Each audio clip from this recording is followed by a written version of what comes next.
بسم الله الرحمن الرحيم الحمد لله رب العالمين اللهم صل على سيدنا محمد وعلى آله وأصحابه وأتباع سيدنا ومولانا محمد الصلاة والسلام عليك يا سيدي يا رسول الله خذ بيدي قلت حيلتي أدركني الصلاة والسلام عليك يا سيدي يا رسول الله خذ بيدي قلت حيلتي أدركني الصلاة والسلام عليك يا سيدي يا رسول الله خذ بيدي قلت حيلتي أدركني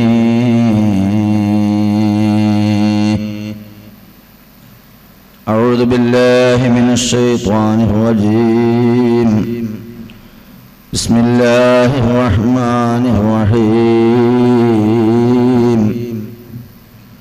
ولا يحسبن الذين يبخلون بما آتاهم الله من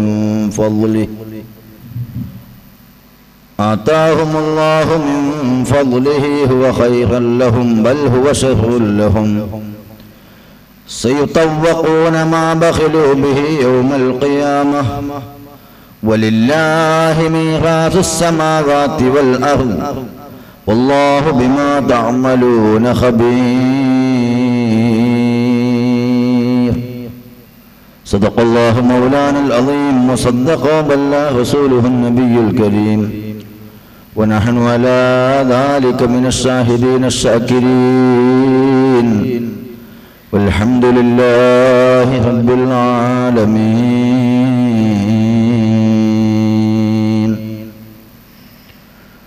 وقد قال رسول الله صلى الله عليه وسلم الصدقة رد البلايا يا رب بالمصطفى بلغ مقاصدنا واغفر لنا ما مضى يا واسع الكرم نور إله السماء قلب الغريب كما نورت قلب إمام الناس غزالي يا ربي أعطي لنا علما وفهما كما أعطيت يا ربنا لشيخ غزالي.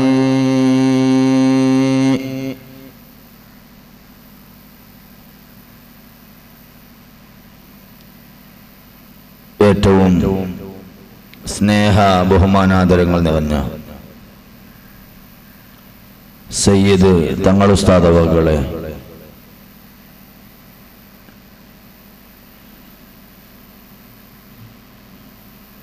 പ്രിയപ്പെട്ട മുഅ്മിനീങ്ങളെ, സുഹൃത്തുക്കളെ, അല്ലാഹു സുബ്ഹാനഹു വ തആല നമ്മുടെ ഈ ഒത്തുചേരൽ അല്ലാഹു തആല സ്വീകരിക്കുന്ന ഒരു കർമ്മമായി നമ്മിൽ നിന്ന് ഖബൂൽ ചെയ്യുമാറാകട്ടെ. സക്കാത്ത് ഇത് വലിയ ഒരു സംഭവമാണ്. സക്കാത്ത് എന്നതിനെ സംബന്ധിച്ചു നല്ല പഠനം ആവശ്യമാണ്. പഠിച്ചാൽ മാത്രം പോരാ, അത് കൊടുക്കാൻ തയ്യാറാവുക കൂടി വേണം. ചില സന്ദർഭങ്ങളിലൊക്കെ ചോദിക്കുന്ന ആളുകൾ ഇത് കൊടുക്കാതിരിക്കാൻ വല്ല വകുപ്പുമുണ്ടോ എന്ന് നോക്കാൻ വേണ്ടി ചോദിക്കുകയാണോ എന്ന് തോന്നിപ്പോകാറുണ്ട്. ചോദ്യം കേട്ടാൽ തോന്നുമ്പോൾ എങ്ങനെയെങ്കിലും കൊടുത്തു കിട്ടിയെങ്കിൽ മതിയേനോ എന്ന രീതിയിലാണ് ഇവർ ചോദിക്കുന്നതെന്ന്. അല്ലാഹു തആല എല്ലാവർക്കും നല്ല മനസ്സും മനഃശുദ്ധിയും ഒക്കെ നൽകുമാറാകട്ടെ. സക്കാത്ത് എന്ന പദത്തിന്റെ അർത്ഥം തന്നെ സാംശീകരണം എന്നാണ്. സമുദ്ധരിക്കുക, വൃത്തിയാക്കുക, ക്ലിയർ ചെയ്യുക എന്നൊക്കെ അതിനെ നമ്മൾക്ക് ഭാഷാന്തരപ്പെടുത്താം. തന്റെ സ്വത്തിനെയും ശരീരത്തിനെയും ശുദ്ധികലശം നടത്തുന്ന ഏറ്റവും വലിയ ഒരു സംഭവമാണത്. മുസ്ലിമിന്റെ ഏതു ഇബാദത്തുകൾ പരിശോധിച്ചാലും ആ ഇബാദത്തുകളിലെല്ലാം സ്വന്തത്തെ ശുദ്ധീകരിക്കുന്നതും മറ്റുള്ളവരെ സാംശീകരിക്കുന്നതും ആയ പ്രക്രിയകളെ കാണാൻ സാധിക്കുകയുള്ളൂ. ഇബാദത്തിന്റെ മൊത്തം ആകത്തുക പരിശോധിച്ചാൽ ഈ സമൂഹത്തിന്റെ ഒരു നല്ല ജീവിതമാണ് ഇബാദത്തുകൾ വിഭാവനം ചെയ്യുന്നത്. നിസ്കാരം തൊട്ട് സക്കാത്ത് തൊട്ട് ഹജ്ജ് മറ്റ് കർമ്മങ്ങളും സുന്നത്തായ കർമ്മങ്ങളും നിരാകരിക്കാൻ ഇസ്ലാം പറഞ്ഞതും ചെയ്യാൻ ഇസ്ലാം പറഞ്ഞതുമായ ഏത് വിഷയങ്ങൾ എടുത്ത് പരിശോധിച്ചു നോക്കിയാലും സമൂഹത്തിന്റെ സ്വസ്ഥമായ ജീവിതമാണ് അതിൽ വിഭാവനം ചെയ്യുന്നത്.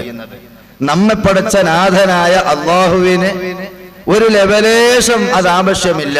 അല്ലാഹു തആല മഹാനാണ്. അവന്റെ എല്ലാ പരിപൂർണതകളും ഒത്തു സമ്മേളിച്ച മഹാനായ അല്ലാഹു തആലാക്ക് ഇനി നമ്മൾ ഒരു ഇബാദത്ത് ചെയ്തുകൊണ്ട് ഇമേജ് വർദ്ധിപ്പിക്കേണ്ടതില്ല. ഹബീബായ നബി സല്ലല്ലാഹു അലൈഹി വസല്ലമ തങ്ങൾ ആ വിഷയം നേരത്തെ പറഞ്ഞിട്ടുണ്ട്.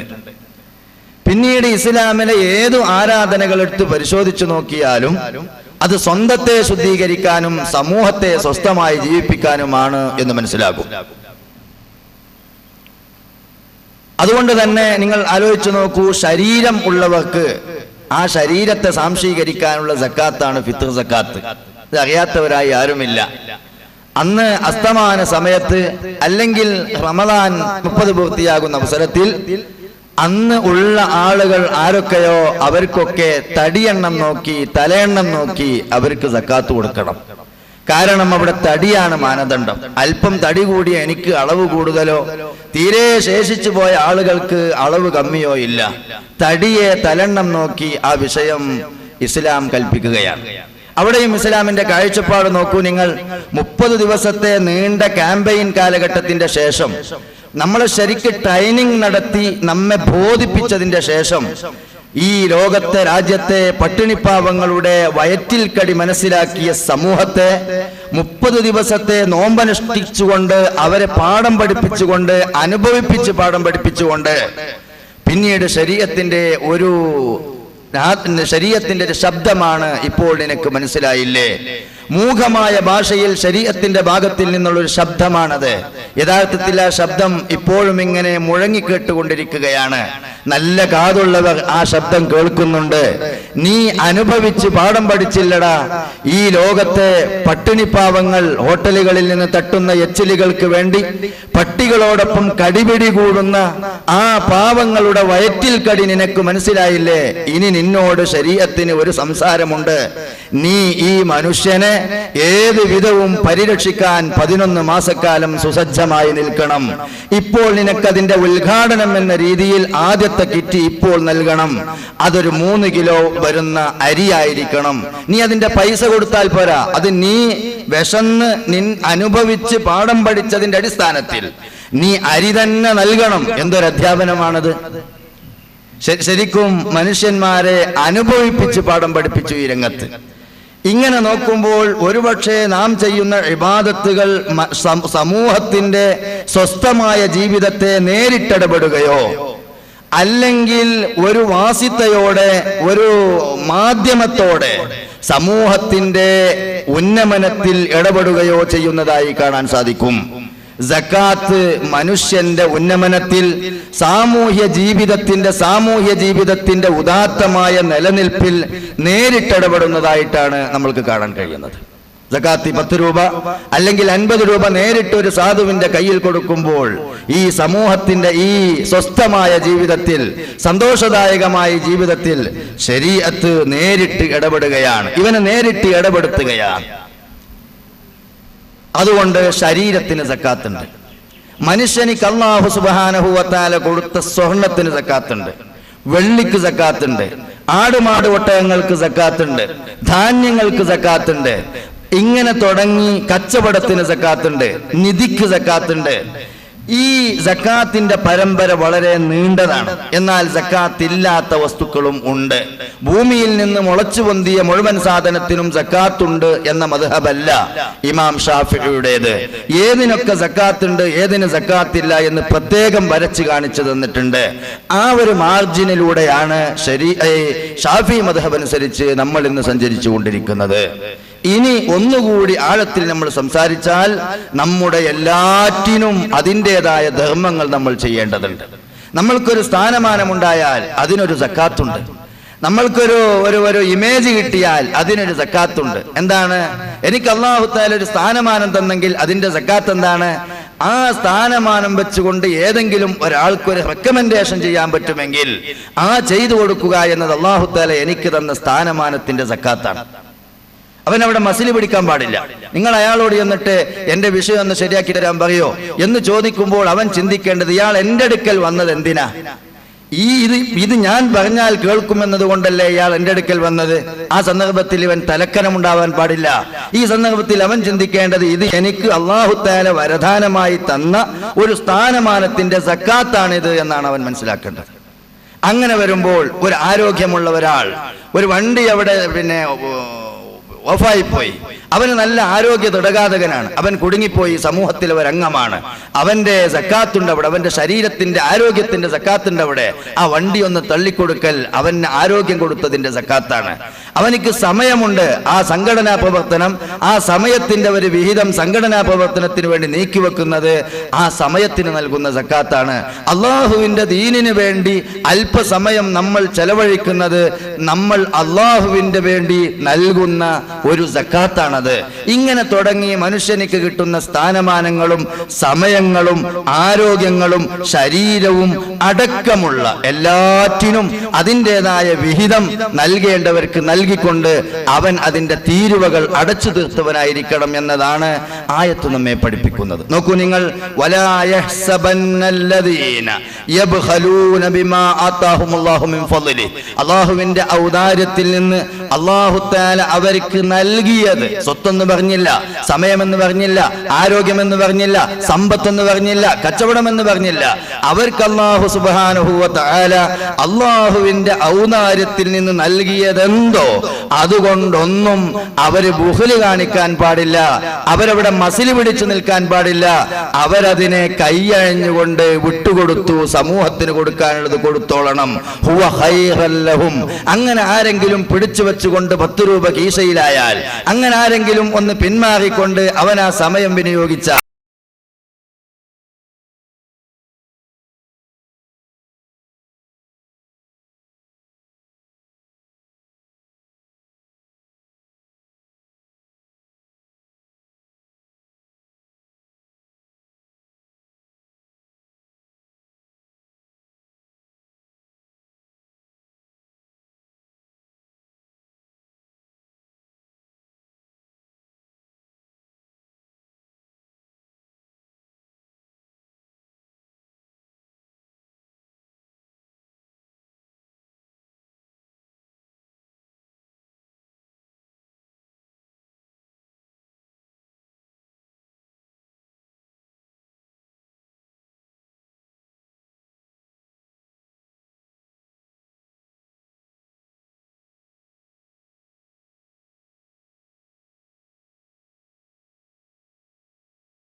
കഴിഞ്ഞാൽ സക്കാത്ത് എന്ന ഒരൊറ്റ മാർഗമേ ഉള്ളൂ എന്ന് മനസ്സിലാക്കിയതും തെറ്റാണ്. സക്കാത്ത് എന്ന ഒരൊറ്റ മാർഗമേ ഉള്ളൂ എന്ന് മനസ്സിലാക്കിയത് തെറ്റാണ്. സക്കാത്ത് എന്ന ഒറ്റ മാർഗമല്ല. ഇന്ന ഫിൽ മാലി ലഹഖൻ സിവ സക്കാ, സക്കാത്തല്ലാത്ത ഒരുപാട് കടപ്പാടുകൾ സമ്പത്തുമായി ബന്ധപ്പെട്ടുകൊണ്ടിരിക്കുന്നു. ഷഫീഉനാ റസൂലുള്ളാഹി താൻ തന്റെ അയൽക്കാരനിക്ക് ഭക്ഷണം കൊടുക്കുന്നതും തന്റെ അയൽക്കാരനെ പരിരക്ഷിക്കുന്നതും തന്റെ അയൽക്കാരനോട് മമതയിൽ കഴിയുന്നതും അയൽക്കാരന്റെ അടുപ്പിൽ തീ പൂട്ടിയിട്ടുണ്ടോ എന്ന് നോക്കേണ്ടതും നമ്മുടെ ബാധ്യതയാണ്. കുടുംബത്തെ സംരക്ഷിക്കേണ്ടത് നമ്മുടെ ബാധ്യതയാണ്. സമൂഹത്തെ ബാധിക്കുന്ന, മൊത്തം മുഅ്മിനീങ്ങളെ ബാധിക്കുന്ന, മുസ്ലിമീങ്ങളുടെ മസ്ലഹത്തിന്റെ ദുരിതാശ്വാസ ഫണ്ടിലേക്ക് നീങ്ങേണ്ട ഒട്ടനവധി കാര്യങ്ങളുണ്ട്. അതുകൊണ്ട് സക്കാത്ത് എന്തായില്ലാത്തു എന്ന് ചോദിച്ചിട്ട് കൊടയേണ്ടതില്ല. സക്കാത്തല്ലാത്ത ഒട്ടനവധി കടപ്പാടുകൾ തന്റെ മുതലുമായി ബന്ധപ്പെട്ട് നിൽക്കുന്നു. ഇന്ന ഫിൽ മാലി ലഹഖൻ സിവ സക്കാത്ത്, സക്കാത്തല്ലാത്ത വേറെയും കടപ്പാടുകൾ ഈ മുതലുമായി ബന്ധപ്പെട്ടുകൊണ്ടുണ്ടെന്ന് ഷഫീഉനാ റസൂലുള്ളാഹി. ഈ ഒരു അടിരേഖയും കൂടി വെച്ചുകൊണ്ടാവണം ഇനി നമ്മൾ ചർച്ചയിലേക്ക് കടക്കേണ്ടത്. ആദ്യമായി നമുക്ക് സ്വർണത്തെ എടുക്കാം. സ്വർണം അത് 85 ഗ്രാം സ്വർണം ഉണ്ടായാലാണ് സക്കാത്ത് നൽകേണ്ടത്. 85 ഗ്രാം സ്വർണമാവണം. ഹുലിയ് എന്ന് പറഞ്ഞാൽ ആ പദത്തിന്റെ അർത്ഥം തന്നെ ഉപയോഗിക്കുന്ന ആഭരണം എന്നാണ്. ഹില്യത്ത് എന്ന് പറഞ്ഞാൽ ഉപയോഗിക്കുന്നത്, ആഭരണം. ഉപയോഗിക്കുക എന്ന ലക്ഷ്യത്തോടുകൂടി പണിതതോ ഉപയോഗിക്കുക എന്ന ലക്ഷ്യത്തോടുകൂടി വാങ്ങിച്ചു കൊണ്ടുവന്നതോ ആയ സാധനങ്ങൾക്കാണ് സക്കാത്ത് നൽകേണ്ടത്. അതേ സന്ദർഭം ആഭരണങ്ങൾ ആ കൂട്ടത്തിൽ നിന്ന് ഒഴിവാണ്. അപ്പോൾ 85 ഗ്രാം എന്ന് പറഞ്ഞാൽ 1 പവൻ 8 ഗ്രാമാണ്. 85 ഗ്രാം സ്വർണമുണ്ടാകുന്ന അവസരത്തിലാണ് സക്കാത്ത് നൽകേണ്ടത്. അപ്പോൾ 8 പവനും 8.5 പവനും 1 ഗ്രാമും ഉണ്ടാകും. 85 ഗ്രാം. മകളെ കെട്ടിക്കാൻ വേണ്ടി 10 കോയിൻ ഗൾഫിൽ നിന്ന് കൊണ്ടുവന്നു. മകളെ കെട്ടിക്കാൻ വേണ്ടി 10 കോയിൻ കൊണ്ടുവന്നപ്പോൾ അത് 1 വർഷം കഴിഞ്ഞ് മകളെ എന്നാ കെട്ടിക്കുന്നത്? മകളെ കെട്ടിക്കണമെങ്കിൽ ഇനി 3-4 വർഷം കഴിയണം. എന്നാൽ ആ 10 കോയിൻ അതിന്റെ 40-ൽ 1 ഭാഗം 2.5%, 10-1 4-1 സക്കാത്ത് കൊടുക്കണം. ഇതിലെ ഏതെങ്കിലും ഒരു പദം ഇനി എന്റെ സംസാരത്തിൽ കടന്നു വരും. ഒരുപക്ഷെ 40-ൽ 1 എന്ന് പറയും, അല്ലെങ്കിൽ 2.5% എന്ന് പറയും, അല്ലെങ്കിൽ 10-1 4-1 എന്ന് പറയും. ഇത് മൂന്നും ഒന്നാണ്. കണക്കൂട്ടിയാൽ അറിയാം. 1 ലക്ഷം രൂപയുടെ 2.5% എന്ന് പറഞ്ഞാൽ 2500 രൂപയാണ്. ഈ സ്വർണത്തിന്റെ സക്കാത്ത് അതാണ്. ആഭരണത്തിൽ സക്കാത്ത് ഇല്ല. പക്ഷെ ആഭരണം അമിതമായാൽ സക്കാത്ത് ഉണ്ട്. ഈ അമിതത്തിന്റെ മഴന ഇന്ന് ചില ആളുകൾ തെറ്റിദ്ധരിച്ചതുപോലെയല്ല. ഈ അമിതത്തിന്റെ മഴന ഓരോ ആഭരണവും അതിനൊരു കണക്കുണ്ട്. ഒരു വളക്കൊരു കണക്കുണ്ട്, ഒരു മാലക്കൊരു കണക്കുണ്ട്, ഒരു താലിക്കൊരു കണക്കുണ്ട്, ഒരു അരഞ്ഞാണിനൊരു കണക്കുണ്ട്. ആ കണക്കിനേക്കാളും കൂടുതലായാൽ എന്നാണ് അതിൻ്റെ അർത്ഥം. അത് ബഹുമാനപ്പെട്ട സൈനുദ്ദീൻ മഖ്ദൂം തങ്ങൾ ഫതുഹുൽ മുഈനിൽ ആ കാര്യം വളരെ വിശദീകരിച്ചിട്ടുണ്ട്. 2 പാദസാരം, അതിന്റെ 2 പാദസാരത്തിന്റെ അതിലെ 1 പാദസാരം, അതിന്റെ 1 പാദസാരം തന്നെ ഏകദേശം ഒരു 10 കിലോനൊക്കെ വരണം. അപ്പോഴാണ് ഈ പാദസാരത്തിന്റെ അമിതം വരുന്നത്. അപ്പൊ പിന്നെ നമ്മൾ പാദസാരം എന്നല്ല പറയാ, പാതാളം എന്ന് പറയേണ്ടതായി വരും. അങ്ങനെ പാദസാരം എന്ന ടൈറ്റിലിൽ നിന്ന് പാതാളം എന്ന ടൈറ്റിലേക്ക് വന്നപ്പോൾ അത് പിന്നീട് ആഭരണമല്ലാതെയായി. ഇത് ഉപയോഗിക്കാനാണെന്ന് പറഞ്ഞു. ഇത് വല്ല സർക്കസ് കളിക്കാനോ അല്ലെങ്കിൽ വല്ല അഭ്യാസം കളിക്കുമ്പോഴാണോ എന്നൊക്കെ ഇതിനെ സംബന്ധിച്ച് പറയാൻ പറ്റുള്ളൂ. മനുഷ്യൻ ഉപയോഗിക്കുന്ന പരിധിയിൽ നിന്ന് പോയതുകൊണ്ട് അതിന് ആ വിധം തന്നെ കാണണമെന്നാണ് ശരീഅത്തിന്റെ തീരുമാനം. അതിന് സക്കാത്ത് ഉണ്ടാകും. അതേ സന്ദർഭം ഒരാളിന് 10, 40 പവൻ, 50 പവൻ, അതല്ലെങ്കിൽ 75 പവൻ, 100 പവൻ, അതിങ്ങനെ ഒരു സൽക്കാരത്തിന് പോകുമ്പോൾ ഒരു മാലിടുന്നു, മറ്റൊരു സൽക്കാരത്തിന് പോകുമ്പോൾ മറ്റൊരു മാലിടുന്നു, മറ്റൊരു സൽക്കാരത്തിന് പോകുമ്പോൾ നമ്മൾ ഡ്രസ്സൊക്കെ മാറ്റുന്നത് പോലെ ആഭരണം, ഉപയോഗിക്കുന്ന ആഭരണത്തിൽ സക്കാത്ത് നൽകാൻ മാത്രം ശൂന്യമല്ല ഇസ്ലാം. എന്തുകൊണ്ട്? എന്താണത് കാരണം? നമ്മൾ ഉപയോഗിക്കുന്നതിനൊക്കെ സക്കാത്ത് വേണമെന്ന് പറഞ്ഞാൽ ഈ ഉപയോഗിക്കുന്ന ഷർട്ടിനും തുണിക്കുമൊക്കെ സക്കാത്ത് വേണം എന്ന് പറഞ്ഞാൽ ഇത് നമ്മൾക്ക് ഉപയോഗിക്കാനൊരു സ്വാതന്ത്ര്യം ലഭിക്കില്ല. അതുകൊണ്ട് തന്നെ ഓരോ വർഷവും അതിൻ്റെ ഒരു വർഷം അതിൻ്റെ താലി പൊട്ടിച്ച്, മറ്റൊരു വർഷം അതിൻ്റെ ജിംക്കി പൊട്ടിച്ച്, വേറെ വർഷം അതിൻ്റെ മറ്റൊരു ഇല്ലി പൊട്ടിച്ച്, ഇത് പൊട്ടിച്ച് ഇതൊരു വല്ലാത്ത രൂപവും കാണാൻ. അതുകൊണ്ട് തന്നെ ശരീഅത്ത് പറഞ്ഞു, നിങ്ങൾ നിങ്ങളെ ഭംഗിക്ക് ഭംഗം വരുത്തിക്കൊണ്ട് ഒരു സംഭവം ചെയ്യേണ്ടതില്ല. ധരിക്കുക എന്ന ലക്ഷ്യത്തോടു കൂടി നിങ്ങൾ ഉണ്ടാക്കിയതോ വാങ്ങിയതോ ആയ ആഭരണത്തിൽ സക്കാത്തിൽ. ഇനി ശരീഅത്ത് തിരിച്ചു വരുന്നത് കണ്ടോ നിങ്ങൾ. ആ ആഭരണം നമ്മളെ വീട്ടിലൊക്കെ ഉണ്ടല്ലോ, ചെറിയ ചെറിയ കുറ്റിക്കാപ്പൊതി. ഇപ്പൊ അതൊന്നും ഉണ്ടാവില്ല. ഇപ്പൊ അത് ഒക്കെ പാട് വിറ്റുകാണ്ട് എങ്ങനെ 2 ലക്ഷം ആക്കി കണ്ട് വല്ലയിടത്തും കൊണ്ടിടാൻ പറ്റുമോ എന്നുള്ളത് നോക്കിയ കാരണം. മുമ്പ് അങ്ങനെ ഉണ്ടായിരുന്നു. ഒരു വളന്റെ പൊട്ട്, ഒരു ജിംക്കിന്റെ പൊട്ട്, ഒരു മാലൻ, ഒരു താലിന്റെ ചെറിയ അടിയിലെ താലി, ഇതൊക്കെ പാടെ കൂട്ടിയിട്ട് ഓരോ പൊതിയിൽ ഓരോ നീക്കാറ്. ഏത് പൊതി കഴിച്ചു നോക്കുമ്പോഴും അതിൽ എന്തെങ്കിലും ഒരു സാധനം ഉണ്ടാവും. അങ്ങനെയുള്ള ഒരു സംഭവം. എന്താ അതിന് പറച്ചില്? കാൽപ്പെട്ടി. എന്നതിനൊക്കെ സംഭവം അങ്ങനെ ഒരുമിച്ച് കൂട്ടി ഒരു 5-8 മക്കളുള്ള സ്ഥലത്ത് വേണമെങ്കിൽ ഒരു 10-20 കൊല്ലം കൊണ്ട് ഈ പറഞ്ഞ അളവാവും. ഇത് ആഭരണമല്ല. ആഭരണം എന്ന തരത്തിൽ നിന്ന് ഇപ്പോൾ അത് ധരിക്കാൻ പറ്റാത്ത ഒരു പരുവത്തിലേക്ക് അതെത്തി. അപ്പോൾ നിങ്ങൾ അതിനെ ഒരു സ്വർണ്ണക്കട്ടയായി തങ്കം ചെയ്താൽ അതൊരു കട്ടയാകും. സ്വർണത്തെ തങ്കം ചെയ്യുക എന്ന് പറഞ്ഞാൽ സ്വർണത്തിൽ നിന്ന് അതിൻ്റെ സ്വർണമല്ലാത്ത മറ്റു അംശങ്ങളൊക്കെ മാറ്റി സ്വർണത്തെ തങ്കം ചെയ്ത് ആ കട്ടയാക്കുകയോ, അതല്ലെങ്കിൽ നിങ്ങൾ ബിസ്ക്കറ്റ് കൊണ്ടുവന്നത് അതേപടി നിർത്തുകയോ, കോയിൻ കൊണ്ടുവന്നത് അതേപടി സൂക്ഷിക്കുകയോ, നിങ്ങൾ ഉപയോഗിച്ചു കൊണ്ടിരുന്ന അല്ലെങ്കിൽ ഉപയോഗിക്കാൻ വേണ്ടി വെച്ചിരുന്ന ആഭരണം അത് പൊട്ടിയും അത് ചീറ്റിയും അത് വളഞ്ഞും കൊളഞ്ഞും ഉപയോഗശൂന്യമായി കെട്ടിവെക്കുകയോ ചെയ്ത ആഭരണം, ചെയ്ത സ്വർണം, ഇപ്പോൾ അതിന് ആഭരണം എന്ന് പറയില്ല, ആ സ്വർണം അത് 10.5 പവൻ ഒരു വർഷം അവന്റെ കയ്യിൽ നിന്നാൽ അടുത്ത അറബി മാസ ഡേറ്റ് അനുസരിച്ച് വരുമ്പോൾ അതിന്റെ 40-ൽ ഒരു ഭാഗം ആ സ്വർണത്തിൽ നിന്ന് എടുത്തുകൊണ്ട് തന്നെ സക്കാത്ത് കൊടുക്കണം. ഇനി അവിടെ ഒരു തരി ഒടയാൻ ബാക്കിയില്ല. ഇനി നിങ്ങൾക്കുള്ള ഒരു പ്രശ്നം എന്താന്ന് വെച്ചാൽ, ഇനിയിപ്പോ 2 സംശയമാണ് അവിടെ നിലനിൽക്കുക. ഒന്നാമത്തെ സംശയം, ഈ ധരിച്ചു കൊണ്ടിരുന്ന ആഭരണം അത് ധരിക്കുക എന്ന ലക്ഷ്യത്തോടു കൂടി ഉണ്ടാക്കിയതാണെങ്കിലും ഈ മകളെ കെട്ടിക്കുന്നത് 4 വർഷം കഴിഞ്ഞിട്ടാ ഉസ്താദെ, ആയിക്കോട്ടെ. അതുവരെ ഈ കുട്ടിക്ക് ഈ പണം കൊടുത്തിട്ടില്ല, ആയിക്കോട്ടെ, വേണ്ട, നിങ്ങൾ തരണ്ട, നിങ്ങൾ കൊടുക്കണ്ട. അത് ധരിക്കുക എന്ന ലക്ഷ്യത്തോടു കൂടി വാങ്ങിച്ചു വെച്ചത്. ധരിക്കലും ധരിക്കാതിരിക്കലും അവന്റെ സ്വാതന്ത്ര്യമാണ്. ഇനി ഒരാൾക്ക് സ്വർണം സൂക്ഷിക്കണം. അതിനിപ്പോ അടുത്ത ചോദ്യം, ഉസ്താദെ ഓൻ അവിടെ വെളു കാട്ടിയതാണെങ്കിലോ? ഇസ്ലാമിക ഭരണം നടക്കുന്ന സ്ഥലത്ത് ഓനെന്ത് ചെയ്തു എന്ന് വെച്ചാല് ഓനെ സ്വർണം സൂക്ഷിക്കണം. ഇനി ഇവൻ എന്ത് ചെയ്തു? ജ്വല്ലറിയിൽ പോയി ധരിക്കുന്ന ആഭരണത്തിന്റെ ശൈലിയിലുള്ള മാലയും താലിയും ജിംക്കിയും ഒക്കെ വാങ്ങിയിട്ട് കൊണ്ടുവന്നിട്ട് അവിടെ സൂക്ഷിച്ചു. എന്തിനാണ് ഓന ആ വിധം സൂക്ഷിച്ചത്? ഓനത് കോയിനാക്കി സൂക്ഷിച്ചുകൂടായിരുന്നോ? ഓനത് ബിസ്ക്കറ്റാക്കി സൂക്ഷിച്ചുകൂടായിരുന്നോ? അല്ല, ആഭരണായ സക്കാത്ത് വേണ്ടാന്ന്. അപ്പൊ ഇസ്ലാമിക ഭരണം നടക്കുന്ന കാലഘട്ടത്തിൽ ഇമാം അവനെ ശാസിച്ചോടോ, എൻ്റെ അടുത്ത് ഒരുപാട് സ്വത്തുണ്ടല്ലോ, നീ എന്താ അത് പിരിച്ചെടുത്ത് കൊടുക്കാനുള്ള അധികാരം ഇസ്ലാമിക ഭരണം നടക്കുന്ന സ്ഥലത്തും ഇല്ല. അത് മറ്റൊരു വിഷയമാണ്, എല്ലാം പറയാൻ നമുക്ക് സമയമുണ്ടേനും. ആ വിഷയത്തിൽ അവരുമായി ബന്ധപ്പെട്ടുകൊണ്ട് ഈ ഇമാം അവരെ ശാസിച്ചാൽ ഇമാമിനോട് അവർ പറയും, ഞാൻ ആഭരണല്ലേ വെച്ചിട്ടുള്ളത്, ഇതോ നോക്കി നിങ്ങൾ മാല, താലി, ജിംക്കി, ഇതിനെങ്ങനെ സക്കാത്ത് ഉണ്ടാവണം എന്ന് പറഞ്ഞാൽ ആ ഇമാമിന്റെ മുമ്പിൽ അവൻ രക്ഷപ്പെടും. പക്ഷെ ഇവൻ ഈ പണി ചെയ്തത് എന്തിനാണെന്നറിയ നിങ്ങള്?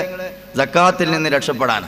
അങ്ങനെ വന്നാൽ ലാഹിറൻ അവൻ സക്കാത്ത് കൊടുക്കേണ്ടവനല്ല എന്ന് പറഞ്ഞാൽ ഇസ്ലാമിക ഭരണകൂടത്തിന്റെ കീഴിൽ ഈ ഭൗതിക ലോകത്ത് നിന്ന് അവനിക്ക് രക്ഷപ്പെടാം. എത്തേണ്ട സ്ഥലം വരുമ്പോൾ അവനെ പിടിക്കുകയും ചെയ്യും. ഇത് വിഷയ സംബന്ധമായി മഹാന്മാർ വിശദീകരിക്കുന്നുണ്ട്. 1 വർഷം അവന്റെ മെൽക്കിൽ നിൽക്കണം, ഉടമയിൽ നിൽക്കണം എന്നല്ലേ തീരുമാനം? അതെ, 1 വർഷം നിൽക്കണം എന്നതാണ് തീരുമാനം. എങ്കിൽ എന്തു ചെയ്താൽ പോരെ? 1 വർഷം തികയാൻ ഇനി 2 ദിവസം ബാക്കി ഉണ്ടാകുന്ന അവസരത്തിൽ ഈ പൊതിയൊക്കെ പാടെടുത്തിട്ട് ആരെടുത്ത് കൊടുന്നു കൊടുക്കുക? ഭാര്യൻ്റെ അടുത്ത് കൊടുന്നു കൊടുക്കുക. ഞാനിപ്പത് വെച്ചിട്ട് പിന്നെ എനിക്കിപ്പത് ആവശ്യമില്ല, എനിക്ക് സദഖായിക്കോട്ടെ. ഓല് തമ്മിൽ ഒത്ത കളിയാണ്. ഇത് എനിക്ക് സദഖായിക്കോട്ടെ. എനിക്കും തന്നെ ഇപ്പത് വലിയൊരു ഇമ്പള്ള മുതലാ. ഓള് അവളെ അടുത്ത് വെച്ച് അതില് 1 കൊല്ലം അവന്റെ മെൽക്കിൽ നിൽക്കാത്തത് കൊണ്ട് 2 ദിവസം ബാക്കിയുള്ളത് കൊണ്ട് ഓന് സക്കാത്ത് കൊടുക്കണ്ട. ശരീഅത്തിന്റെ ബാഹ്യമായ തീരുമാനമാണ്. 2 ദിവസം കഴിഞ്ഞിട്ട് ഓളിങ്ങട്ട് എനിക്ക് ഇതൊക്കെ പാടെ പാത്തക്കാൻ വയ്യ, നിങ്ങൾ തന്നെ വെച്ചോളൂ, ഞങ്ങൾക്ക് തന്നെ ഇത് തരികയാണ്. ഞാൻ അടുത്ത കൊല്ലം നോക്കിയാൽ മതി. 1 കൊല്ലത്താണ് കഴിഞ്ഞിട്ട് ഇവനെ ഇമാതിരി ആൾക്കാർക്ക് നല്ല കുപ്പി ഉണ്ടാവും. ആ കുപ്പിയിൽ ഇവൻ ഇട്ടിട്ട് പഠിച്ചോൻ പറയും എന്നെ ഞാൻ ഇട്ടിട്ടില്ല, കുപ്പി ഇട്ടത് എന്ന്. അവിടെയൊക്കെ കുപ്പി ഉണ്ടാവും. അതുകൊണ്ട് ലാഹിറൻ ഒരു വിഷയം പറഞ്ഞാൽ നരകത്ത് കുടുംബളാപ്പ ഈ പറഞ്ഞത് കുപ്പിയിലാക്കിയിട്ടാണ് ഇടുക. ഇവനൊരു വെളു കാട്ടിയല്ലോ, അപ്പൊ ഒരു വെള അപ്പുറത്തു. ഈ കുപ്പിയാണ് നരകത്തിലേക്ക് ഇട്ടിട്ട് പറയും നിന്നെ ഞാൻ ഇട്ടിട്ടില്ല, ഞാൻ കുപ്പിയാണ് ഇട്ടത് എന്ന് പറഞ്ഞാൽ ലാഹിറൻ അവൻ രക്ഷപ്പെടും. ഇസ്ലാമിക ഭരണകൂടത്തിന്റെ കീഴിൽ അവൻ രക്ഷപ്പെട്ടവനാണ്. അതേ സന്ദർഭം നാളെ പരലോകത്ത് ചെല്ലുമ്പോൾ അവൻ സക്കാത്ത് കൊടുക്കാത്തതിൻ്റെത് പിടിപ്പത് പടച്ചവൻ പുറത്തു കൊടുത്തില്ലെങ്കിൽ അവന് കിട്ടും. അല്ലാഹു തആല നമ്മെ രക്ഷപ്പെടുത്തുമാറാകട്ടെ. ഈ ഒരു വിഷയം നമ്മൾ ആദ്യമായി മനസ്സിലാക്കുക. വെള്ളിയിലേക്ക് വരുന്നു. വെള്ളിയുടെ സക്കാത്ത് 595 ഗ്രാം വെള്ളി ഉണ്ടെങ്കിലാണ് സക്കാത്ത് കൊടുക്കേണ്ടത്. അത് വെള്ളി തന്നെ 595 ഗ്രാം വെള്ളി.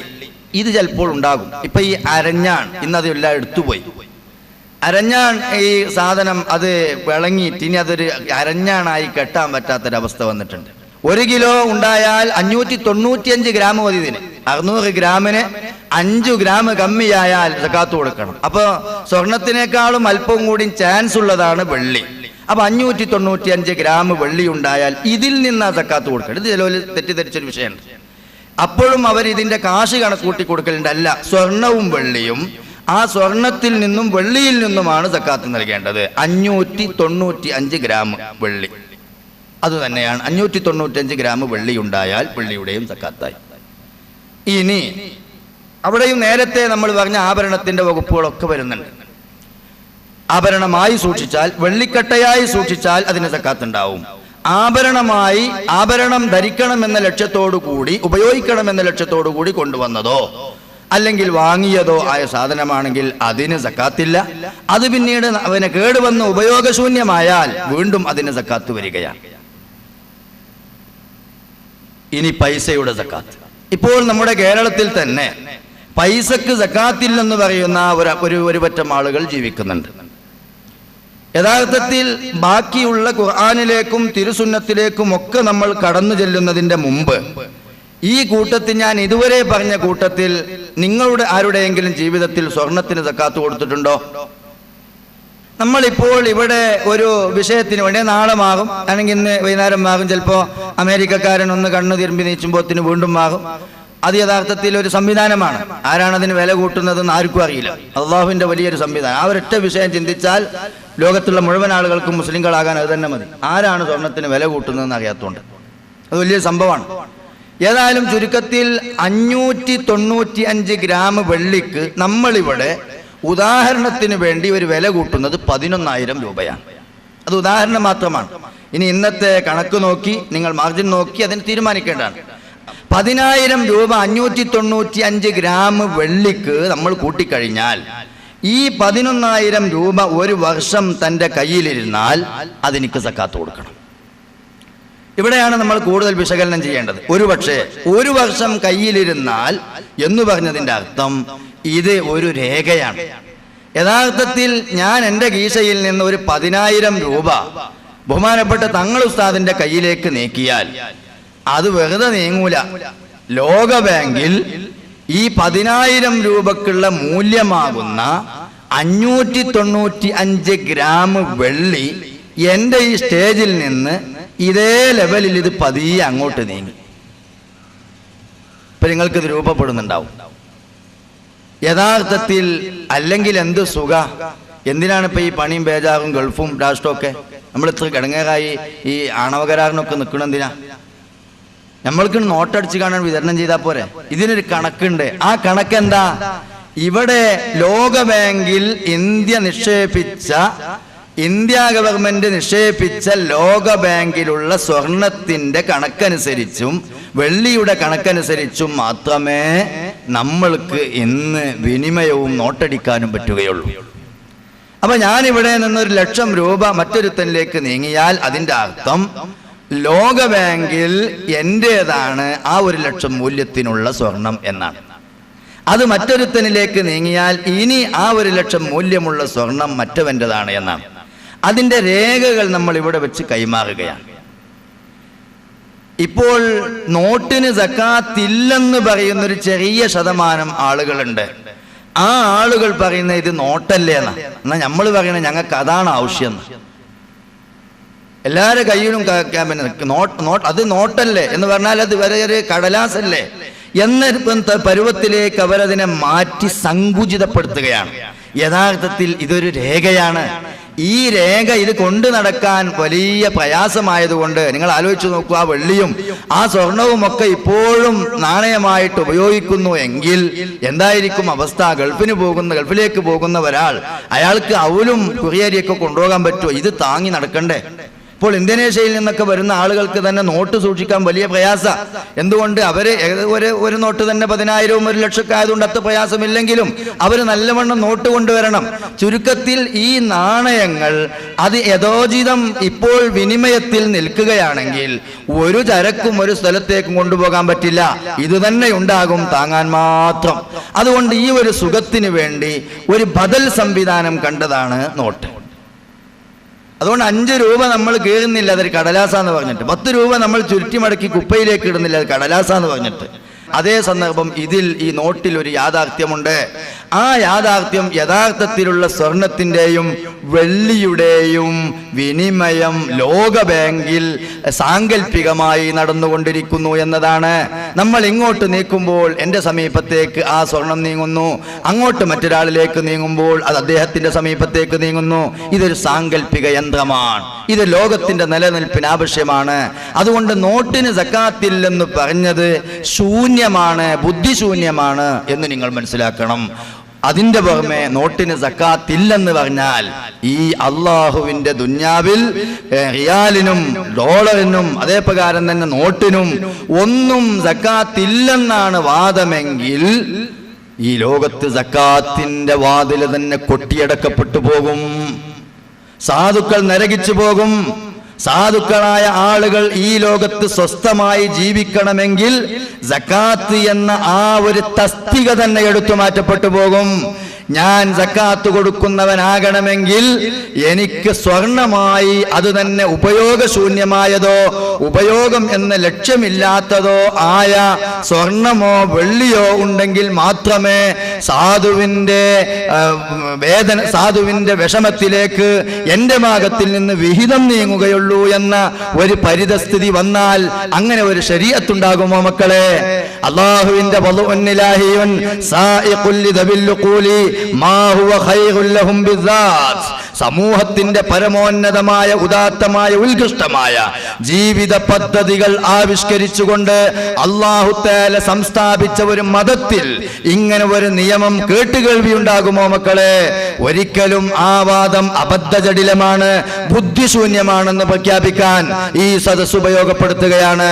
ഇനി നമ്മൾക്ക് ഖുർആനിലേക്കും സുന്നത്തിലേക്കും കിതാബിന്റെ ഉദ്ധരണികളിലേക്കും തിരിച്ചു വന്നാലും ഈ വസ്തുത വളരെ വ്യക്തമായി മനസ്സിലാക്കാൻ സാധിക്കും.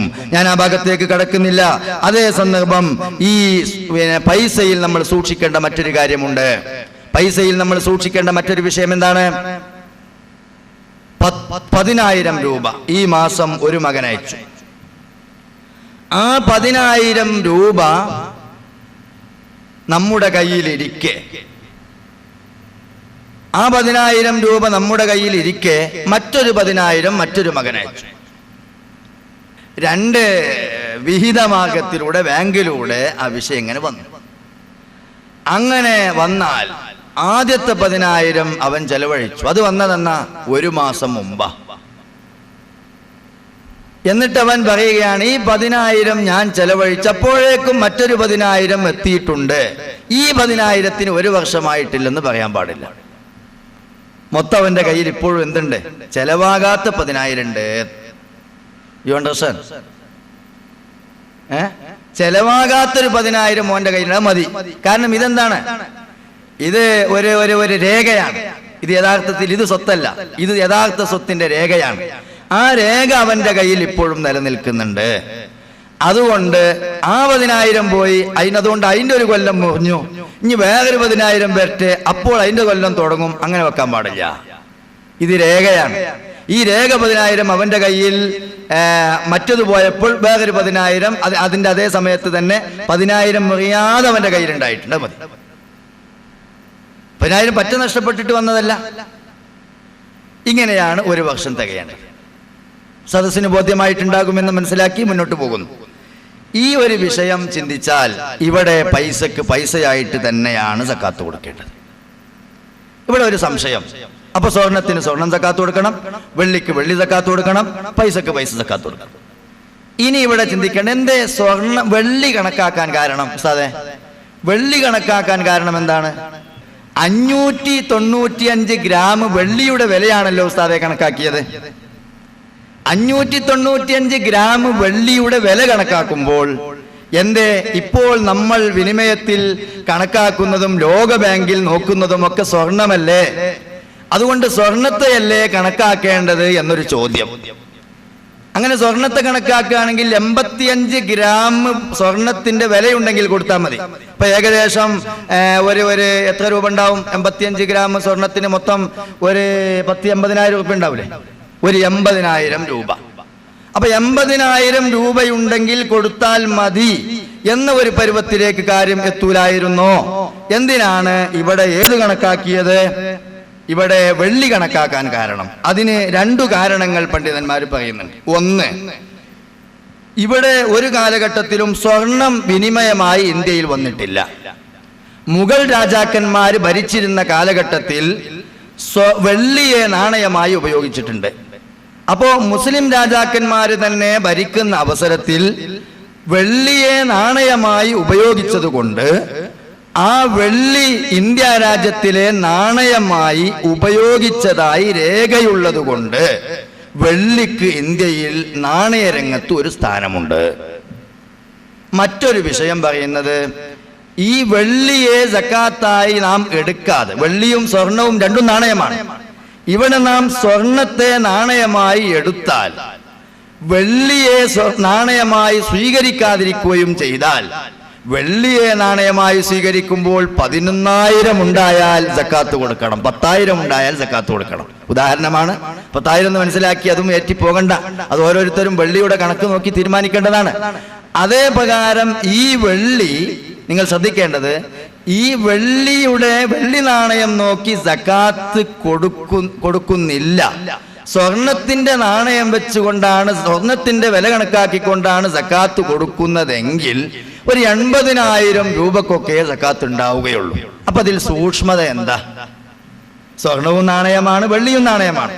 സ്വർണത്തെയും നാണയമായി ഉപയോഗിക്കുന്നു, വെള്ളിയെയും നാണയമായി ഉപയോഗിക്കുന്നു. അതിൽ സൂക്ഷ്മത വെള്ളിൻ്റെത് നൽകലല്ലേ? അപ്പോൾ അഥവാ സ്വർണത്തിന്റെ സക്കാത്ത് പരിഗണിക്കുന്നുവെങ്കിൽ വെള്ളി നാണയമായി നിലനിന്നിട്ടുമുള്ള സ്ഥിതിക്ക് സൂക്ഷ്മത ആ രംഗത്ത് വെള്ളിയെ പരിഗണിക്കലാണ്. അതുകൊണ്ടാണ് വെള്ളിയെ ഈ നോട്ടിന്റെ മൂല്യരംഗത്തു സക്കാത്തിൽ പരിഗണിക്കാനുണ്ടായ കാരണം. ഇനി നമ്മൾക്ക് കച്ചവടത്തിലേക്ക് വരാം. കച്ചവടത്തിന്റെ സക്കാത്ത് അതും ഇതേ പ്രകാരം കച്ചവട ചരക്കല്ല സക്കാത്ത് നൽകേണ്ടത്. അത് ആദ്യം പറയാം. കച്ചവടത്തിന്റെ സക്കാത്ത് നൽകേണ്ടത് പഞ്ചാരയും ചായപ്പൊടിയും മല്ലിയും മുളകുമല്ല. അതിന്റെ സക്കാത്ത് നൽകേണ്ടതും പൈസയാണ്.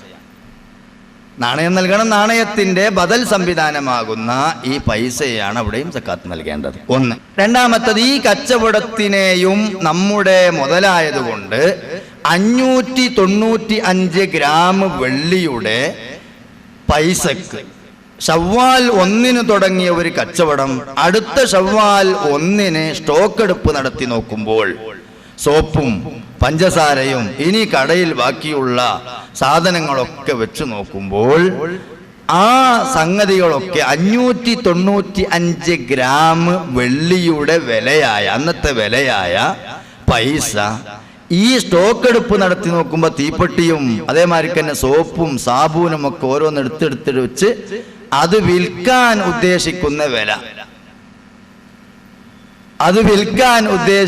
വില ഇട്ട് നോക്കുമ്പോൾ 11,000 രൂപക്ക് സ്റ്റോക്ക് എടുപ്പ് നടത്തിയെങ്കിൽ അവിടെ മുതൽ അവൻ സക്കാത്ത് കൊടുക്കേണ്ടതായി വന്നു. ഇനി അതിന്റെ അപ്പുറത്തേക്ക് 1 ലക്ഷത്തിന്റെ മുതലുണ്ടെങ്കിലും 2 ലക്ഷത്തിന്റെ മുതലുണ്ടെങ്കിലും 3 ലക്ഷത്തിന്റെ മുതലുണ്ടെങ്കിലും അതിൽ ഞാൻ നേരത്തെ പറഞ്ഞതുപോലെ 40-1, 2.5%, 10-1, എല്ലാം ഈക്വലാണ്. ഇതിലെ ഈ 40-1 സക്കാത്തായി നൽകണം. ഇത് കച്ചവടക്കാർ ശ്രദ്ധിക്കേണ്ട ഒരു വിഷയമാണ്. കച്ചവടക്കാർ പ്രത്യേകമായും ശ്രദ്ധിക്കേണ്ട സംഗതിയിൽ അവൻ സാധുവായിരിക്കും. അവരിതുകൊണ്ട് തികയുന്നുണ്ടാവില്ല. പക്ഷെ ഇവൻ കച്ചവടക്കാരനായതുകൊണ്ട് കച്ചവടത്തിന്റെ സക്കാത്ത് അവൻ നൽകണം. ഈ ഏറ്റവും ചെറിയ ഒരു പെട്ടിക്കട വെച്ചുകൊണ്ട് നടക്കുന്നവനും ഒരുപക്ഷെ വേണമെങ്കിൽ അവന്റെ സോപ്പും സാബൂനും അവന്റെ വിഷയങ്ങളൊക്കെ തുലാസും അതേമാതിരി തന്നെ ബൾബും ട്യൂബൊന്നും കൂട്ടണ്ട. വിൽക്കാൻ വേണ്ടി ഉദ്ദേശിക്കുന്ന ഈ സാധനങ്ങൾ കൂട്ടിയാൽ മറ്റിപ്പോ ഫർണിച്ചറും അതിലുള്ള മെറ്റീരിയൽ അവിടെയുള്ള ഒരുക്കങ്ങളും കൂടി ആണിയറയിലുള്ള ഒരുക്കങ്ങൾ ഒരുക്കിയ സാധനങ്ങളും മൊത്തം സാധനങ്ങളുടെ വിലയും വിൽക്കാൻ ഉദ്ദേശിക്കുന്ന സാധനത്തിന്റെ വിലയും കൂട്ടിയാൽ 1,00,000 രൂപന്റെ ഡെക്കറേഷൻ നടത്തി 20,000 രൂപന്റെ സാധനം വെച്ചുള്ള കച്ചവടമാണ് ഇപ്പോൾ ഉള്ളത്. അപ്പൊ അങ്ങനെ കൂട്ടിയിട്ട് കാര്യമില്ല, അത് കൂട്ടും വേണ്ട.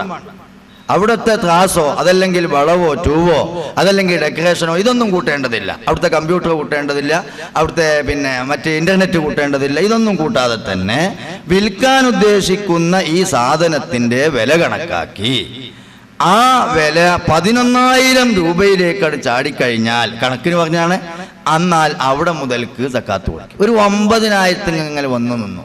595 ഗ്രാം വെള്ളിക്ക് അത്രല്ല വില അത്ര അല്ല, അതിനേക്കാളും കൂടുതലാണ്. എന്നാലും അവന് സക്കാത്ത് വേണ്ട. അപ്പൊ ഏത് കച്ചവടക്കാർക്ക് അപ്പൊ 10,000 സാധനമെങ്കിലും ഇല്ലാത്ത ഒരു കച്ചവടല്ലേ? അപ്പൊ ഒരുവിധം കച്ചവടക്കാരൊക്കെ സക്കാത്ത് കൊടുക്കേണ്ടതായി വരും. ഇത് കച്ചവടത്തിൽ സൂക്ഷിക്കേണ്ട ഒരു വിഷയമാണ് ഫിത്ർ സക്കാത്ത്. അങ്ങനെ വന്നാൽ ഒരു കച്ചവടത്തിന്റെ സക്കാത്തിനെ സംബന്ധിച്ച് തന്നെ നമ്മൾ 2 മണിക്കൂർ വിശകലനം ചെയ്യേണ്ടതായി വരും. കച്ചവടവുമായി ബന്ധപ്പെട്ട സക്കാത്തിനെ സംബന്ധിച്ച് ഒരുപാട് പറയാനുണ്ട്. മറ്റൊന്ന് ഫിത്ർ സക്കാത്ത്. ഫിത്ർ സക്കാത്ത് എന്നത് ശരീരത്തിന്റെ സക്കാത്താണ്. ശരീരത്തിന്റെ സക്കാത്ത് അത് തടിയുള്ളവനൊക്കെ കൊടുക്കണം. നേരത്തെ പറഞ്ഞതുപോലെ തടിയുള്ളവൻ എന്ന് പറഞ്ഞാൽ തലയെണ്ണി കൊടുക്കണം എന്നർത്ഥം. തടിയുള്ളവരൊക്കെ കൊടുക്കണം എന്നല്ല, തടിയുള്ളവനൊക്കെ കൊടുക്കണം എന്നാണ്. അത് രണ്ടും തമ്മിൽ ഭയങ്കര മാറ്റമാണ്. ആ തലയെണ്ണം നോക്കി സക്കാത്ത് കൊടുക്കണം. അത് ഇന്ന് പ്രസവിച്ച ചെറു പിഞ്ചു പൈതലാണെങ്കിലും അവന് സക്കാത്ത് കൊടുക്കേണ്ടതായി വരും. ഈ സക്കാത്ത് ഇപ്പോൾ ഈ പറഞ്ഞ സക്കാത്തുകൾ മുഴുക്കയും ആർക്കാണ്? ഈ ദിവസം, അതായത് പെരുന്നാളിന്റെ രാവും പകലും അവൻ ചെലവ് കൊടുക്കൽ നിർബന്ധമായവർക്കുമുള്ള വസ്ത്രം, താമസ സ്ഥലം, അതേ പ്രകാരം തന്നെ അവർക്കുള്ള ഭക്ഷണം, ഇത് കഴിച്ച് ഒരു അരിയാണ് ബാക്കിയുള്ളതെങ്കിൽ അവര് അതും നൽകൽ നിർബന്ധമാണ്. എനിക്കത് 3 കിലോ തികയുന്നില്ലല്ലോ, ഒരു സായ അരി തികയുന്നില്ലല്ലോ എന്ന് കരുതി പിടിച്ചു വെക്കാൻ പാടില്ല. ഈ സക്കാത്ത് അവൻ നൽകിയേ പറ്റൂ, ഫിത്ർ സക്കാത്ത്. അതുകൊണ്ട് തന്നെ ഇന്ന് ഫിത്ർ സക്കാത്തും മറ്റു സക്കാത്തുകളും തമ്മിലുള്ള ഒരു ഡിഫറൻസ് നിങ്ങൾ മനസ്സിലാക്കണം. ഫിത്ർ സക്കാത്തിന്റെ കാര്യം പള്ളിയിലെ ഉസ്താദുമാര് ഗൗരവത്തോടെ പറയാൻ കാരണവും മറ്റു സക്കാത്തിന്റെ കാര്യം അത്ര തന്നെ ഊന്നി പറയാതിരിക്കാനും ഒരു കാരണമുണ്ട്. ഫിത്ർ സക്കാത്ത് ബന്ധിക്കുന്നത് മൊത്തം സമ്പത്തിന്റെ അനുപത്തെയാണ്, മൊത്തം സമ്പത്തിനെയാണ്. അതേ സന്ദർഭം സ്വർണം, വെള്ളി പോലത്തെ സാധനങ്ങൾ അതൊക്കെ നേരിട്ട് സമ്പത്തിനെ ബാധിക്കുന്നു. അതേ അവസരം എനിക്കൊരു 10 ഏക്കർ ഭൂമിയുണ്ട്, ആ 10 ഏക്കർ ഭൂമി തരിശായി കിടക്കുകയാണ്, ഒരു അനുഭവം അതിലില്ല എങ്കിൽ എനിക്ക് സമ്പത്തിന്റെ സക്കാത്തില്ല. 5 സെന്റ് ഭൂമിയുള്ള ഒരാൾ, ആ 5 സെന്റ് ഭൂമി റോഡ് സൈഡിലാണ്. ഇന്നെന്താണ് വില? 1 സെന്റ് ഭൂമിക്ക് 1.25 ലക്ഷം രൂപ. 5 സെന്റ് ഭൂമിയുടെ വില എത്രയാണ്? 5 സെന്റ് ഭൂമിക്ക് ലക്ഷക്കണക്കിന് രൂപയാണ്. ആ രൂപ അത് വിൽപ്പന നടത്തി അവൻ ഹജ്ജിനും പോയിക്കോളണം. ഈ ഹജ്ജും ഫിത്ർ സക്കാത്തും എന്ന 2 സംഭവം മൊത്തം സമ്പത്തിനെ ബാധിക്കുന്ന വിഷയമാണ്. അതുകൊണ്ട് ആ സമ്പത്ത് വിറ്റോ അതല്ലെങ്കിൽ ബദൽ സംവിധാനം കണ്ടോ ആ വിഷയവുമായി അവൻ ബന്ധപ്പെടേണ്ടതാണ്. മറ്റൊരു വിഷയം കൂട്ടത്തിൽ ഉണർത്താനുള്ളത് അവകാശികളെ സംബന്ധിച്ച് പറയേണ്ടതുണ്ട്. അവകാശികളെ സംബന്ധിച്ച് പറയുന്നതിന്റെ മുമ്പ് ഇപ്പോൾ നമ്മൾ സ്വർണം, വെള്ളി, തടിയുടെ സക്കാത്ത്, കച്ചവടത്തിന്റെ സക്കാത്ത്, ഈ ഇത്രയും സക്കാത്തുകൾ വന്നതിൽ സമയമാകുന്നതിന്റെ മുമ്പ് കൊടുക്കുന്ന ഒരു സ്വഭാവമുണ്ട്. അത് നമ്മുടെ കുറിയുടെ സക്കാത്ത് പറയുമ്പോൾ അങ്ങോട്ട് ആവശ്യവുമാണ്. സമയമാകുന്നതിന്റെ മുമ്പ് കൊടുക്കുക. അപ്പൊ ചില ആളുകളൊക്കെ സക്കാത്ത് കൊടുക്കുന്നത് പരിശുദ്ധ റമദാനിലാണ്. അപ്പൊ ജലോല് പറയും എല്ലാവർക്കും ഇത് മുതലുണ്ടായത് റമദാൻ മാസത്തിൽ തന്നെ, എല്ലാവരും കച്ചവടം തുടങ്ങിയത് റമദാൻ മാസത്തിലാണ്. റമദാൻ മാസത്തിൽ തുടങ്ങാൻ ഗുണമില്ല എന്നല്ലേ പറയല്. അതുമല്ല റജബിലോ അല്ലെങ്കിൽ റബീഉൽ അവ്വലിലൊക്കെയാണ് മട്ടെന്നല്ലേ പറയല്. അപ്പൊ ജലോല് പറഞ്ഞ് അത് സക്കാത്തല്ല, അത് സദക്കയാണ്. അപ്പൊ ചോദിച്ചാൽ പിന്നെ സക്കാത്ത് പിന്നെ എപ്പോഴാ കൊടുക്കല്? അത് കാണണല്ലോ. സദക്ക തന്നെ നമ്മളെ കയ്യിലെത്തെങ്കിൽ സക്കാത്തല്ലേ എത്തേണ്ടത് എന്നൊക്കെ ചോദിക്കലുണ്ട്. എന്നാൽ അവിടെ ഒരു വിഷയം, ഒരു സംഗതി ഉണ്ട്. എന്താ വെച്ചാല് സമയമാകുമ്പോൾ കൊടുക്കലാണ് അതിന്റെ ഉചിതം. ആ സക്കാത്ത് സമയമാകുന്ന അവസരത്തിൽ കൊടുക്കലാണ് ഉചിതം. ഉദാഹരണത്തിന് ഫിത്ർ സക്കാത്ത്, അതിൻ്റെ ഏറ്റവും ബെറ്ററായ സമയം ഏതാ നിങ്ങൾ? പെരുന്നാൾ ദിവസത്തിൻ്റെ സുബഹിയുടെ ശേഷം കൊടുക്കൽ തുടങ്ങിയിട്ട് നിസ്കാരത്തിലേക്ക് പോകുന്നതിന് ഇടക്കുള്ള ആ സമയം ഏറ്റവും അഫ്ളൽ. എന്നാൽ ഫിത്ർ സക്കാത്ത് എപ്പോൾ കൊടുക്കൽ തുടങ്ങാ? നോമ്പ് 1 കൊടുക്കൽ തുടങ്ങാ. നോമ്പിന് മാസം കണ്ടാ കൊടുക്കൽ തുടങ്ങാ. പക്ഷേ അതവിടെ അങ്ങനെ ഫിത്ർ സക്കാത്തിന്റെ അതുവരെയാണ്. നോമ്പ് 1 മുതൽ കൊടുക്കൽ തുടങ്ങാം. അങ്ങനെയാണ് കൊടുത്തു തുടങ്ങിയിട്ട് ഏറ്റവും അഫ്ളലായവയെ അങ്ങനെയാണ് കൊടുക്കൽ തുടങ്ങിയിട്ട് അതിൻ്റെ യഥാർത്ഥ ഉജൂബിന്റെ നിർബന്ധത്തിന്റെ സമയം കിടക്കുന്നത് എപ്പോഴാ? റമദാൻ 30 പൂർത്തിയാവുകയോ അല്ലെങ്കിൽ 29 മാസം കാണുകയോ ചെയ്താൽ നിർബന്ധമായി, വീട്ടിൽ നിർബന്ധമായി ആ അവസരത്തിൽ മരിച്ച ഒരാൾ, ആ അവസരത്തിൽ കൊടുക്കാതെ മരിച്ചുപോയ ആൾ അതിന്റെ അവകാശികൾ ആ സക്കാത്ത് കൊടുക്കേണ്ടതായി വരും, നിർബന്ധം വന്നു. എന്നാൽ അതിന്റെ ഏറ്റവും അഫ്ളലായ സമയം അത് അന്നത്തെ പെരുന്നാൾ ദിവസത്തെ സുബഹിയുടെയും നിസ്കാരത്തിന് പോകുന്നതിൻ്റെയും ഇടയിലുള്ള സമയം. നിസ്കാരത്തിന്റെ ശേഷം ആ ദിവസത്തെ പെരുന്നാൾ ദിവസത്തെ അസ്തമാനം വരെ കൊടുക്കാനുള്ള സമയമാണ്. കൊടുക്കാം, അതയായിട്ട് തന്നെ വിടും. അതും കഴിഞ്ഞാൽ പിന്നീട് അത് ഖളയായിട്ടാണ് വിടുക. അതേ പ്രകാരം സ്വർണത്തിന്റെയും വെള്ളിയുടെയും സക്കാത്തും നമ്മൾക്ക് നേരത്തെ കൊടുക്കാം. നല്ലതാണെന്നല്ല, കൊടുക്കാം. അങ്ങനെ കൊടുക്കുന്നതിനെ മുഅജ്ജലായ സക്കാത്ത് എന്ന് പേര് പറയും. സൂക്ഷിക്കേണ്ടത് 1 വർഷത്തിലേതേ മുന്തിക്കാൻ പറ്റും. സക്കാത്ത് കൊടുക്കേണ്ട ആളുകൾ നല്ലോണം ശ്രദ്ധിക്കണം. മുതഅല്ലിമീങ്ങൾ അതിലേറെ ശ്രദ്ധിക്കണം. ഇത് വലിയ സംഭവമാണ്. ഒരു കാര്യം, ആദിഹി സക്കാത്തിൽ മുഅജ്ജല, ഇത് എൻ്റെ സമയമാകുന്നതിൻ്റെ മുമ്പ് കൊടുക്കുന്ന സക്കാത്താണ്. ഇത് നിയ്യത്ത് കരുതണം. അപ്പൊ നമ്മൾക്ക് 6 മാസമായി ഇപ്പോൾ ഒരു കച്ചവടം തുടങ്ങിയിട്ട്, അല്ലെങ്കിൽ 6 മാസമായി എൻ്റെ കയ്യിൽ ഒരു 10 പവന് വന്നിട്ട്, അപ്പൊ അവൻ സക്കാത്ത് കൊടുക്കുക. എന്നാൽ ഇനി 6 മാസവും കൂടി കഴിഞ്ഞെങ്കിലേ സക്കാത്ത് കൊടുക്കേണ്ടതുള്ളൂ. ഇപ്പോൾ തന്നെ സക്കാത്ത് കൊടുക്കുകയാണ്.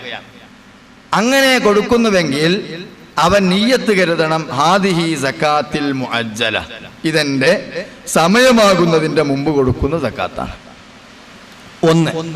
രണ്ടാമത്തെ മറ്റൊരു വിഷയം, ഈ സക്കാത്ത് അവൻ കൊടുത്ത് വാങ്ങിയ വ്യക്തി ഇത് വാങ്ങാൻ ബന്ധപ്പെട്ടവനായി യഥാർത്ഥ സക്കാത്ത് കൊടുക്കേണ്ട സമയത്ത് നിലനിൽക്കണം. ഈ പോയിന്റ് വളരെ ഇമ്പോർട്ടൻ്റ് ആണ്. വാങ്ങേണ്ട വ്യക്തി വാങ്ങേണ്ട അവകാശിയായി യഥാർത്ഥ നൽകേണ്ട സമയത്ത് നിലനിൽക്കണം. അപ്പോൾ എങ്ങനെയത്? ഞാനൊരാൾക്ക് സക്കാത്ത് കൊടുത്തു, അയാൾ ഫക്കീർ എന്ന ലെവലിലാണ് അന്ന് സക്കാത്ത് കൊടുത്തത്. അയാൾ സക്കാത്ത് വാങ്ങാൻ അർഹതപ്പെട്ടവനായി 6 മാസം കഴിഞ്ഞപ്പോൾ ഇല്ല. ഓന്റെ മകനും പോയിന് ഗൾഫിലേക്ക്. 6 മാസം കഴിഞ്ഞപ്പോൾ ഓനും വന്നു പൈസ, ഒരു 10-20,000 രൂപ ഓനും അയച്ചു കൊടുത്തു. അങ്ങനെ ആ ടൈമിൽ ഓനേതായി? ഇപ്പൊ മുതലാളിയായി. അതേ പ്രകാരം തന്നെ പിന്നെ അവൻ മുർത്തദ്ദാകണമെന്ന് നോക്കണം. അങ്ങനെ സക്കാത്ത് വാങ്ങാൻ അർഹതയുള്ളവനായി ഈ യഥാർത്ഥ നൽകേണ്ട സമയത്ത് നോക്കി നിൽക്കണം. ഇത് വലിയൊരു സംഭവം. കൊടുത്തു കാണാൻ കഴിച്ചിലാകാൻ പറ്റില്ല. നൽകുന്നവൻ നൽകേണ്ടവനായും നിലനിൽക്കണം. ഇവൻ എന്ത് ചെയ്തു അറിയോ? ഒരു 10-15 പവനുണ്ടായപ്പോൾ അതിന്റെ സക്കാത്ത് ഒരു കല്യാണം ഉണ്ടായപ്പോൾ കൊടുത്തു. ഈ കിട്ടിയ വ്യക്തികൾക്കറിയാം ഇത് മുഅജ്ജലായ സക്കാത്താണെന്ന്, അതായത് സമയമാകുന്നതിന് കിട്ടിയ സക്കാത്താണെന്ന്. ഇവൻ യഥാർത്ഥ കൊടുക്കേണ്ട സമയമായപ്പോത്തിന് ഇവനേതായി പറ്റ സാധുവായി കൊടുത്തോം കൊയങ്ങി. ഈ രീതിയിലായാലും ഈ സക്കാത്തല്ല. അപ്പൊ നിങ്ങൾ ചോദിച്ചു, മോൻ്റെ അടുത്ത് നിന്ന് കിട്ടുമോന്ന് ചോദിച്ചാൽ അത് വാങ്ങണോലും നോക്കണം. എങ്ങനെ വാങ്ങണോലും നോക്കല്? ഇത് മുഅജ്ജലായ സക്കാത്താണ്, സമയമാകുന്നതിന്റെ മുമ്പ് കൊടുത്ത സക്കാത്താണ് എന്ന് ബോധ്യമുള്ള ആളാണെങ്കിൽ അവൻ ആ പൈസ തിരിച്ചു കൊടുക്കണം. അതേ സന്ദർഭം ഓന് വിവരമൊന്നും അറിയില്ല, ഇങ്ങനെ ചുറ്റിയടക്കി, ഇങ്ങനെ അത് കൊടുക്കല്, ചുറ്റിയടക്കി ഇങ്ങനെ കൊടുത്തു, ഇങ്ങനെയാണ് കൊടുത്തു. ഈ കൊടുക്കലില് കൊടുത്തോന് മാത്രമേ അറിയുള്ളൂ ഇത് ഞാൻ സമയമാണ് ഇതിന്റെ മുമ്പ് കൊടുത്ത സക്കാത്താണ്. ഇത് തിരിച്ചു വെച്ച് കണ്ടേ കച്ചവടം ഉണ്ടാക്കാൻ പറ്റും. ഇത് സാധുവാ, അത് ചെലവാക്കി പോയിട്ടുണ്ട്. മറ്റോന് ഞാൻ ഏതായാലും കൊടുത്തത് സമയത്തിനിടക്കാണ് എന്നുള്ള നിലക്കാവുമ്പോൾ ഓനത് എനിക്ക് കൊടുക്കേണ്ടി വരും എന്നുള്ളൊരു ലെവലിൽ ഓൻ ഇങ്ങനെ നോക്കി നിൽക്കും. ആ 6 മാസം ഇങ്ങനെ കരൾ കയ്യിൽ പിടിച്ചിട്ട് അവൻ ജീവിക്കണ്. റഹ്മാനായ തമ്പുരാനെ, ഇവനെ പിന്നെ പരാജയം വന്നു പോയാൽ എനിക്കിപ്പോൾ ഒന്നും തിരിച്ചു കൊടുക്കേണ്ടി വരുമല്ലോ. ഇവിടെയും ശ്രദ്ധിക്കേണ്ട ഒരു കാര്യം, 1 വർഷത്തെ മുന്തിച്ചു കൊടുക്കാൻ പറ്റുള്ളൂ. ഒരു 10 വർഷത്ത് ഒന്നായിട്ടാണ് കൊടുക്കുക, ഹോൾസെയിലായിട്ടേ പറ്റൂല. ലാലി ആമൈനി 2 വർഷത്തെ ഒറ്റ വർഷം. അവിടെ തന്നെയും ശ്രദ്ധിക്കേണ്ട മറ്റൊരു വിഷയം, നിസാബ് കൊടുക്കേണ്ട കണക്ക് എത്തിൻ്റെ ശേഷം കൊടുക്കാൻ പറ്റും. എങ്ങനെ കൊടുക്കേണ്ട കണക്ക് എത്തിൻ്റെ ശേഷം കൊടുക്കല്? ഒരു 10.5 പവൻ ആയിൻ്റെ ശേഷമേ കൊടുക്കാൻ പറ്റുള്ളൂ. അപ്പൊ ഒരാൾ 8 പവനായപ്പോൾ കൊടുത്തു, നിങ്ങളൊരു 10.5 പവനായപ്പോൾ പറഞ്ഞാൽ ഇപ്പോഴാണ് നിങ്ങൾക്ക് കൊടുക്കാൻ, അത് പറ്റൂല, പിന്നെ വേറെ കൊടുക്കേണ്ടി വരും.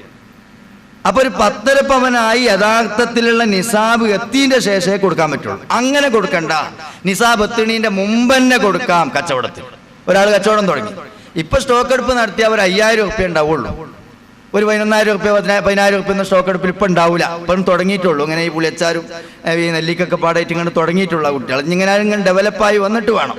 അങ്ങനെ അത് ഏകദേശം 5-6 മാസം കൂടിയൊക്കെ കഴിഞ്ഞാൽ നല്ല മട്ടത്തിലാവും. അത് അങ്ങനെ വരുന്ന ഒരു രൂപമാണെങ്കിൽ അവനിക്ക് കച്ചവടത്തിൽ നിസാബ് എത്തുന്നതിന്റെ മുമ്പ് കൊടുക്കാം. അതിന് കാരണം പറയുന്നത് കച്ചവടം പുരോഗമിച്ച് വരികയാണ്. ഇവന്റെ കയ്യിൽ വെക്കുന്ന ഈ സ്വർണവും വെള്ളിക്കും പുരോഗതി ഒന്നുമില്ല, അത് അവിടെ കിടക്കുകയാണ്. അതുകൊണ്ട് കച്ചവടത്തിൽ ഇങ്ങനെ ശേഷം വരുന്നവർ പുരോഗതി കണക്കാക്കിക്കൊണ്ട് കൊടുക്കാൻ ചാൻസ് ഉണ്ട്. മറ്റോടത്തി വെച്ചുകൊണ്ടെന്നാ ഒന്നും ആവൂലല്ലത്. അതുകൊണ്ട് ഇപ്പൊ തന്നെ കൊടുത്തു കണ്ട് ചെയ്താണ്ട, ബുദ്ധിമുട്ടണ്ട എന്നാ ശരീഅത്ത് പറയുന്നത്. ഇതിന്റെ ഇടയിൽ സൂചിപ്പിക്കാൻ വേണ്ടി പറഞ്ഞു, വിൽക്കുമ്പോൾ കിട്ടുന്ന വില എന്ന് പറഞ്ഞു. അപ്പൊ ചില ആളുകൾക്ക് ഒരു സംശയം, സദസ്സിൽ നിന്ന് വന്ന സംശയമാണ്, ഈ റിയൽ എസ്റ്റേറ്റ് അതുമായി ബന്ധപ്പെട്ട ഒരു ചർച്ചയും. അത് വലിയ വിഷയമാണ്. യഥാർത്ഥത്തിൽ ഇപ്പൊ ഈ ഭൂമി കച്ചവടക്കാരൊക്കെ സക്കാത്ത് കൊടുക്കാൻ തുടങ്ങിയാൽ തന്നെ ഇവിടെ വലിയൊരു സംഗതിക്കാണ്. ഭൂമി കച്ചവടക്കാർക്ക് മൊത്തം അവരുടെ കയ്യിൽ പിന്നെ ഈ കച്ചവടം തുടങ്ങിയത് മുതൽ ഇപ്പൊ പോലെ കയ്യിലുള്ള സ്വത്ത് നയങ്ങളെ കോടിക്കണക്കിന് റുപ്യന്റെ സ്വത്താണ്. ഈ കോടിക്കണക്കിന് റുപ്യന്റെ സ്വത്ത് ഇവിടെ നിങ്ങൾ ചോദിക്കുന്നത് വിൽക്കുമ്പോൾ വില, വിൽക്കുന്ന വിലയാണ് കൂട്ടേണ്ടത് എന്ന് പറഞ്ഞപ്പോൾ ഉണ്ടായൊരു സംശയമാണ്. ശരിയാണത്. പക്ഷെ വിൽക്കുമ്പോൾ നിങ്ങൾക്ക് എത്ര കിട്ടിയെന്നല്ല, ഒരു ഭൂമിക്ക്, ഒരു ഏരിയയിലെ ഭൂമിക്ക് ശരാശരി വിൽക്കുമ്പോൾ എത്ര കിട്ടും അത് കൂട്ടിയാൽ മതി.